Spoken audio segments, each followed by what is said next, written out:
న్యూస్కి స్వాగతం.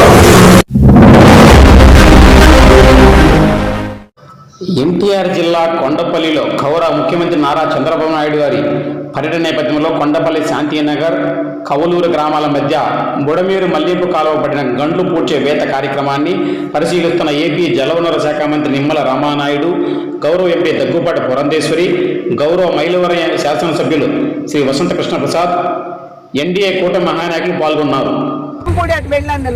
Ground floor మొత్తం మునిగిపోయినటువంటి పరిస్థితి చూసాం మనం. అంటే అక్కడ ఉన్నటువంటి ఎలక్ట్రానిక్స్ కావచ్చు, అంటే ఫ్రిడ్జ్లతో సైతం అక్కడ ప్రజలు కోల్పోవడం జరిగింది. వాహనాలు కోల్పోయారు, తోపుడు బళ్ళ మీద వ్యాపారాలు చేసుకునేటువంటి వారు తోపుడు బళ్ళు కోల్పోయారు. ఇవన్నీ కూడా అంచనా వేయాలంటే ఎన్యూమరేషన్ అనేది జరగాలి. కనుక షార్ట్ టర్మ్ హెల్ప్, అదే విధంగా లాంగ్ టర్మ్ హెల్ప్, ఈ రెండింటి మీద కూడా కేంద్ర ప్రభుత్వం దృష్టి పెట్టారు.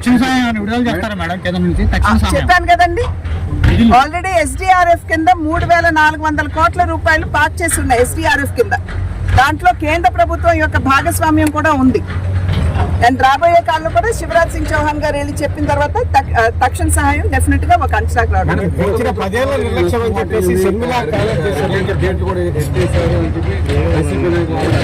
ఆరోపించాలి చెప్పాలి కదా, వారు ఉన్న వారు బుడమేరు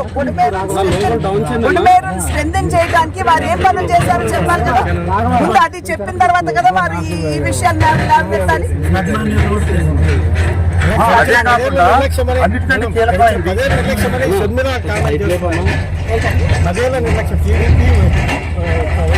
పోయినటువంటి సందర్భంలో అటు బనానా కావచ్చు, లేదా పసుపు కావచ్చు, లేదా మనకి కంద కావచ్చు, ఇటువంటి పొలాలన్నీ కూడా వరితో కూడా నష్టపోయినటువంటి సందర్భంలో ఇవాళ నెమ్మదిగా నీరు తగ్గుతున్నటువంటి నేపథ్యంలో జరిగినటువంటి డ్యామేజ్ కూడా అంచనా వేసేటువంటి అవకాశం ఉంటుంది. ఆ అంచనాలన్నీ కూడా కేంద్ర ప్రభుత్వానికి ఇవాళ రేపట్లో సమర్పిస్తామని చంద్రబాబు గారు చెప్పడం జరిగింది. కనుక కేంద్ర ప్రభుత్వం కూడా వెంటనే స్పందించి తక్షణ సహాయం, అదే విధంగా లాంగ్ టర్మ్ సహాయం, ఈ రెండు కూడా ఏ విధంగా చేయాలో దృష్టి పెడతామని చెప్పి శివరాజ్ సింగ్ చౌహాన్ గారు కూడా చెప్పారు. మేము సైతం బాధితులుగా ఉంటూ రాష్ట్రానికి జరిగినటువంటి డ్యామేజ్ ఏదైతే ఉందో, ఏదైతే కోల్పోయిందో దాన్ని కూడా పూర్తించడానికి మా వంతు కృషి, మా వంతు బాధ్యతను మేము ఖచ్చితంగా నిర్వహిస్తాం. చౌహాన్ గారితో మీరు కూడా తిరిగిన పరిస్థితి ఉంది, మీ అబ్జర్వేషన్ కాపాడటానికి అని చెప్తా ఉన్నారు. అసలు బుద్ధి జ్ఞానం ఉన్నోడు ఎవడు కూడా ఆ మాట మాట్లాడు. ఎందుకంటే దిగువన గంటలు పడ్డాయి, 3 గంటలు ఇక్కడ కింద పడ్డాయి. మరి పైన గేట్లు ఇచ్చే ఉంటే అసలు ఈ కాలం కోపం చేసేదా? కొంత గేట్లు ఎత్తిన మాట నిజమే, ఎత్తకపోతే 40,000 క్యూసెక్లకు కెపాసిటీ ఉంది. అసలు ఇప్పుడు కనీసం అటు కొంత ఇటు కొంత వచ్చినందులో కొద్ది నీళ్లు వస్తేనే ఈ కథలు మొత్తం తెగిపోయింది. కాబట్టి జగన్మోహన్ రెడ్డి గారికి తప్పుడు సమాచారం ఇవ్వటం, ఈ సాక్షి పత్రిక, సాక్షి ఛానల్ భారతదేశంలో ఇంత దరిద్రపు పత్రిక కానీ దరిద్రపు ఛానల్ కానీ ఉండదు. టెర్రరిజానికి సహకరించే గ్రూపుల కంటే ఈ ఛానల్ వల్ల ప్రజలకు తీవ్రమైన నష్టం జరుగుతుంది, ఆంధ్ర రాష్ట్రానికి తీవ్రమైన నష్టం జరుగుతుంది. జగన్మోహన్ రెడ్డి గారి కింద నేను 5 సంవత్సరాలు పనిచేశాను. ఇదే ప్రాంతంలో 2019లో కూడా వరదలు వచ్చినాయి కృష్ణానదికి.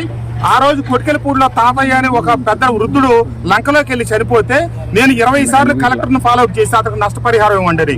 ఈ రోజుకి రాలా. నేను మొన్న వరదల్లో చనిపోయిన 48 గంటల గడవక ముందే కోటేశ్వరరావు లైన్ మ్యాన్ కి 32.5 లక్షల రూపాయలు 48 గంటల్లో పరిహారం ఇచ్చాం. అంతేకాకుండా మన నియోజకవర్గం, మైలవరం నియోజకవర్గ పరిధిలో 5గురు చచ్చిపోతే ఆల్రెడీ రాత్రి ఒకరికి చెక్ ఇచ్చాం 5 లక్షల రూపాయలు. ఇప్పుడు మిగతా వాళ్ళకి చెక్కులు రెడీ అయి ఉన్నాయి. చంద్రబాబు నాయుడు గారి కింద ఆ రోజు జగన్మోహన్ రెడ్డి గారి కింద పనిచేస్తే ఏం జరిగింది, ఈ రోజు చంద్రబాబు నాయుడు గారి కింద పనిచేస్తే ఏం జరుగుతుంది, ఇవన్నీ కూడా మాకు అర్థమైంది. ప్రజలు ఒక్కటే గమనించాల్సి ఉంది, పైన ఎగువనున్నటువంటి హెడ్ రెగ్యులేటర్ దగ్గర గేట్లు ఎత్తడం తప్పని జగన్మోహన్ రెడ్డి గారు చెప్తా ఉన్నాడు. మరి ఎత్తిన తర్వాత కూడా కొంత నీరు, కొద్ది నీరు వస్తేనే కట్ట 3 చోట్ల దిగింది.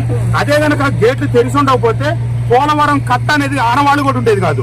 పట్ట 3 గంటలు పోవడానికే మంత్రి గారు రాత్రి అనక, పగలనక, వర్షం అనక, ఎండనక, గాలి అనక ఇక్కడ నిలబడి 3 రోజులు బట్టి పని చేపిస్తుంటే 2 గంటలు పూడ్చాం. 3వ గంట రేపు ఉదయానికి అవడం కూడా కష్టం. మంత్రి గారు కాళ్ళ మీద నిలబడి పనిచేస్తా ఉన్నారు. మాకు ఆ హయాంలో నేను ఆ రోజున వరద బాధితులకి ఇబ్రహీంపట్నంలో లంక, పెదలంక, చిరలంక, ఇబ్రహీంపట్నం, పుష్కర్ నగర్ ఏరియా వాళ్ళు నీళ్ళలో మునిగిపోతే భోజనం పెట్టిస్తే 10 లక్షల బిల్లు అయింది. 5 సంవత్సరాల తర్వాత ఈ రోజుకి 5 పైసల బిల్లు ఇవ్వాల. కానీ ఈ రోజున 3 పూట్ల వరద బాధితులకు భోజనం పంపిస్తున్నాం, నీళ్లు పంపిస్తున్నాం, పాలు పంపిస్తున్నాం. ఈ ముఖ్యమంత్రి గారు ఇచ్చిన భరోసా ఇది. నేను నాతో పాటు పనిచేసిన వైఎస్ఆర్ కాంగ్రెస్ పార్టీ శ్రేణులకి, కార్యకర్తలకి, నాయకులకి చెప్తా ఉన్నా, మోసపోయాం. ఒక్క అవకాశం ఇవ్వమంటే ఇచ్చాం. జరిగిన నష్టాలు, కష్టాలు ఏం జరుగుతున్నాయి ఈ రోజు మీరందరూ గమనించండి. రాజకీయ ఉద్దేశాలతో మేము ఆరోపణలు చేయట్లేదు. అటు ఇటు 2 పక్కలు చూసి చెప్తున్నాను. నాడు నేడు దయచేసి సాక్షి పేపర్ చదివి, సాక్షి ఛానల్ చూసి వాళ్ళు చెప్పే కల్పితాలను నమ్మి రాష్ట్ర ప్రజలు మోసపోవద్దని చెప్పి ప్రజానీకానికి విజ్ఞప్తి చేస్తా ఉన్నాను.